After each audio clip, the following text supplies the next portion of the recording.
আমার কিন্তু ফোরহেডে এখন মশার কামড়ের দাগ আছে। আমি প্রচন্ড রাত জাগি, বিকজ আমাদের আসলে কাজটা এরকম, যখন শুটিং শেষ করে বাসায় ফিরি দেখা যায় ভিজুয়ালের কাজ থাকলেও অনেক সময় বেশি লেট হয়ে যায়, অ্যান্ড দেন হচ্ছে যদি ফটোশুট থাকে সেই ক্ষেত্রে দেখা যায় যে খুব একটা লেট হয় না। কিন্তু আমাদের আসলে না কাজ করতে করতে আমাদের লাইফ স্টাইলটাই এরকম হয়ে গেছে যে আমরা রাত জাগা পাখি হয়ে গেছি। তো সবকিছু মিলিয়ে এখন ওই দেখা যায় যে এখন তো রোজার মাস চলছে, একদম সেহরি খেয়ে নামাজটা পড়ে দেন হচ্ছে তারপরে হচ্ছে ঘুমাতে যাই।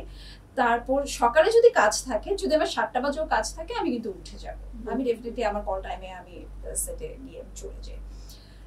বাট হচ্ছে যে এটাই হচ্ছে আমার লাইফ স্টাইল। আর যদি বলেন যে রোজা ছাড়া আমার লাইফ স্টাইলের কথা বলেন, তাহলে আমি বলবো যে রোজা ছাড়া আমি প্রথমে সকালবেলা উঠে আমি একটা জুস নিয়ে থাকি, যেটা হচ্ছে আমি বাসায় বেক করে থাকি।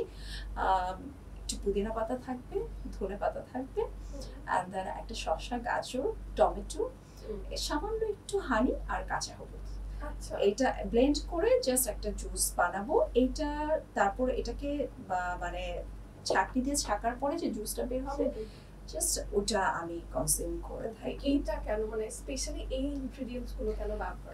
এইটা হচ্ছে ডাইজেস্টিভ সিস্টেমটাকে মানে বুস্ট আপ করে, এন্ড দেন হচ্ছে স্কিনটাকে গ্লোয়িং রাখে। এটা আমরা দেখতেই পাচ্ছি, অনেক ক্লিয়ার এবং অনেক গ্লো করে। আমার কিন্তু ফোরহেডে এখন মশার কামড়ের দাগ আছে, বেশি কয়েকটা মশার অনেক উপদ্রব, খুবই উপদ্রব। এন্ড দেন হচ্ছে তাছাড়া আমার স্কিনে আলহামদুলিল্লাহ কোনো ধরনের কোনো প্রবলেম নেই। আর এটা হচ্ছে যে আপনার যে স্কিন টোনটাকে এটা ডে বাই ডে গ্লোয়িং করবে, এবং হচ্ছে যে স্কিনে কোনো ধরনের কোনো স্পট থাকলে সেটাকে রিমুভ করবে।